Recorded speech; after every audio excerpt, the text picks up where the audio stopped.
Hi guys, આજે આપણે સેવ ખમણી બનાવીશું. કારણ કે વરસતો વરસાદ હોય ને કંઈક ચટપટું ખાવાની ઈચ્છા થાય તો ઘરમાં જ રહેલા સામાનમાંથી આપણે બિલકુલ સરળતાથી અને એકદમ ઝટપટ આ સેવ ખમણી અને બિલકુલ કંદોઈની સ્ટાઇલથી તૈયાર કરીશું. જો આમાં લાગતી જે સામાન્ય બાબતો છે ને, ઘણી વખત આપણી સેવ ખમણીને ખરાબ પણ કરી દેતી હોય છે. તો નાની નાની ટિપ્સ તમે ધ્યાનમાં રાખશો એટલે તમારી સેવ ખમણી પણ એકદમ પરફેક્ટ થશે. તો મીડિયમ સાઇઝનું બાઉલ મેં દાળ છે, ચણાની દાળ, એમને 5 થી 7 કલાક પલાળી અને રાખી દીધી. ટૂંકમાં એમનો દાણો છે ને સરસ સોફ્ટ થઈ જાય ને એની કાળજી રાખવાની. અને દાળ પલાળતી વખતે દાળથી આપણે 3 ગણું તો કમસે કમ પાણી નાખવાનું જ છે. કારણ કે દાળ છે સરસ ફૂલી જતી હોય છે, તો ઘણી વખત પાણી છે ઘટી જાય તો પરફેક્ટ દાળ છે એ પલળતી નથી હોતી. તો સરસ એવી દાળ છે પલળી ચૂકી છે. હવે એમાંથી પાણી દૂર કરી દેશું અને મિક્સી જારમાં જેટલી આવે એટલી આપણે પહેલાં લઈ લેશું. એમની અંદર એકદમ તીખાસવાળા મેં 2 મરચાં લીધા છે. મીડિયમ સાઇઝનો એક આદુનો ટુકડો છે, એમના નાના નાના પીસીસ કરી અને લઈ લીધા છે. થોડુંક પાણી નાખી પહેલાં એમને ક્રશ કરવાનું છે અને પછી જરૂરિયાત લાગે તો આપણે એમાં થોડુંક પાણી છે એટલે 4-5 ચમચી જેટલું વધે અને પાણી છે ઉમેરવાનું છે. અને એકદમ આપણે એમને પલ્સ મોડ પર જ કરવાનું છે. એકદમ ફાઇન આપણે એમનો પેસ્ટ નથી કરવાની. આ રીતની દરદરી રહે ને એ રીતની જ આપણે એમને વાટવાની છે. તો બધી જ દાળ છે આપણે આ રીતે પીસી લેશું અને એક મોટા બાઉલની અંદર એમને ટ્રાન્સફર કરી લેવાની છે. તો અત્યારે મેં બધી દાળ છે એ પીસાઈ, ત્યારબાદ આપણે એમને મોટા બાઉલની અંદર કાઢી લેશું. તો બધી દાળ છે એ પીસાઈ ગઈ છે. પહેલી દાળમાં આપણે જે આદુ મરચાં એ ઉમેર્યા હતા એટલે હળવો એવો કલર અલગ છે. હવે આપણે આમને સારી રીતે મિક્સ કરી લેશું એટલે મસાલા છે ઇક્વલ એમની અંદર ભળી જાય. હવે એ મિક્સ થઈ ચૂક્યું છે તો આપણે આમને જોઈ શકો છો કે આટલું થીક આપણે બેટર છે એ રાખવાનું છે. સૌથી પહેલાં તો આપણે એ સેવ ખમણી બનાવતી વખતે ખમણ તૈયાર કરવાનું છે.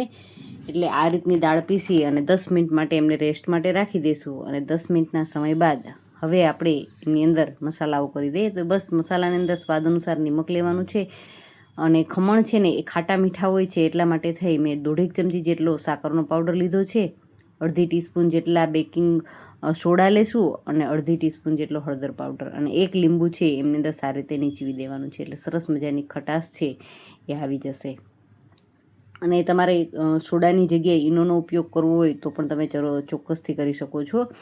અને હવે આપણે એમને ઇન્સ્ટન્ટ કરીએ છીએ એટલે એમને આથો નથી લાવતા અને બસ આ રીતે આપણે તૈયાર કરશું.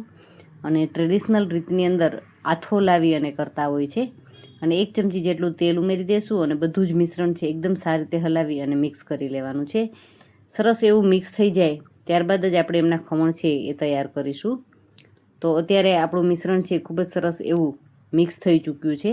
હવે એક ડબ્બો કે જેમની અંદર થિકનેસવાળા ઢોકળા તૈયાર થાય ને એટલે મેં આ રીતનો ડબ્બો લીધો છે. તમારી પાસે કેક ટીન હોય તો તમે એમનો પણ ઉપયોગ કરી શકો છો. અને એમાં જેટલું બેટર આવે એટલું લઈ લેશું. તો અત્યારે મારી પાસે અડધું આવ્યું છે અને અડધું રહી ગયું છે. તો આપણે એમને 2 બેચની અંદર રેડી કરવાના છે. અને આમને પહેલેથી જ પાણી ઉકળવા માટે રાખી દીધું હતું. એમની અંદર રાખી દેશું ડબ્બાને. કોઈ પણ સ્ટીમરની અંદર તમે કરી શકો છો. ઢાંકણ ઢાંકી અને 15 મિનિટ બિલકુલ જ એમને જોવાના નથી. જો વચ્ચે તમે ચેક કરશો ને તો ક્યારેય પણ ખમણ છે સારી રીતે કૂક થતું નથી. અને વચ્ચેના ભાગે આપણે ચપ્પુ લગાવી અને ચેક કરી લેશું. જો વચ્ચે સરસ એવું કૂક થઈ ગયું હોય તો સમજી લેવાનું કે પરફેક્ટ થઈ ગયું છે. વચ્ચેથી એમની અંદર તમે જોઈ શકો છો કે તિરાડો પડી ગઈ છે. એ જ સાઇન આપે છે કે આપણા ઢોકળા છે સારી રીતે કૂક થઈ ચૂક્યા છે અને ફૂલી અને સરસ થઈ ગયા હશે. હવે એ જ રીતે મેં 2 બેચ છે એ એમને આપણે સારી રીતે સ્ટીમ કરી લીધી છે. અને હવે એમને ઠંડુ થવા દેવાનું છે. જો આ ખાસ કરવાનું કે ઠંડુ થાય ને ત્યારબાદ જ એમને અનમોલ્ડ કરીશું. અને જરાક પણ ગરમ હશે ને, જો આ જ બાબત ધ્યાનમાં રાખવાની છે.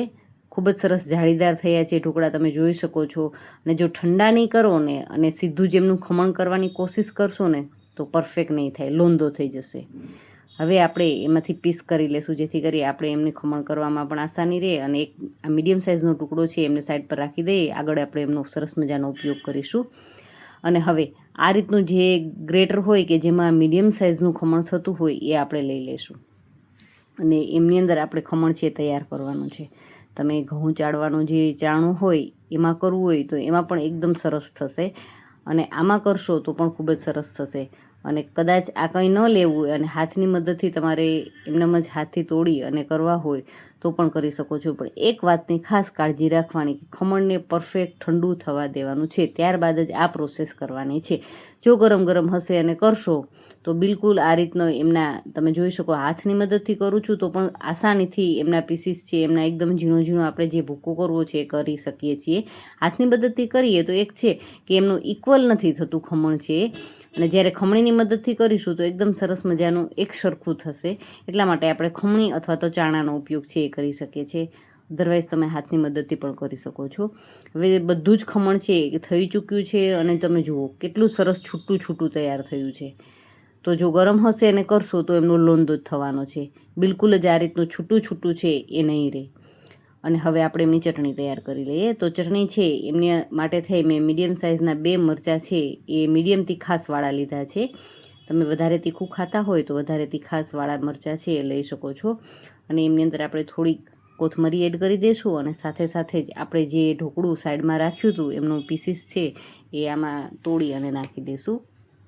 એમના કારણે સરસ એવી થિકનેસ થશે, ખાવામાં ટેસ્ટી લાગશે ઢોકળા અને સારો કલર રહે એમના માટે થઈ મેં બરફના ટુકડા અને સ્વાદ અનુસાર નિમક, ખાંડ લીધી છે અને લીંબુ નીચવી દઈશું. ચટણી છે એની ખટાશ ગળાશ છે એ આપણી પસંદગી પ્રમાણે વધારે ઓછી કરી શકીએ છીએ. અને આ ચટણી છે ને એ ઢીલી રહે છે, કારણ કે સેવ ખમણીની અંદર આપણે ઉપરથી નાખવી હોય છે એટલે ઢીલી હોય તો વધારે મજા આવે છે. તો એમની અંદર આપણે 4-5 ચમચી જેટલું પાણી છે ઉમેરી શકીએ છીએ. વધારે ચટણીને સ્ટ્રોંગ ટેસ્ટ આપી અને વધારે તમારે પાતળી કરવી હોય તો પણ કરી શકો છો.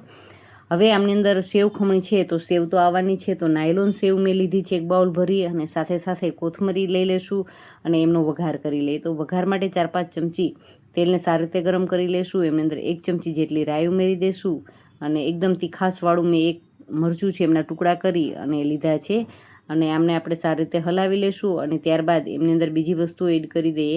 તો એમની અંદર બીજી વસ્તુની અંદર આપણે કાજુ લીધા છે 1 ચમચી જેટલા, જેને લાસ્ટમાં આપણે એડ કરીશું જેથી કરી એમનો કલર છે ડાર્ક વધારે ન થઈ જાય. હવે 1 ચમચી જેટલી ખાંડનો પાવડર લીધો છે, એમની અંદર 2-3 ચમચી જેટલું પાણી ઉમેરી દઈશું.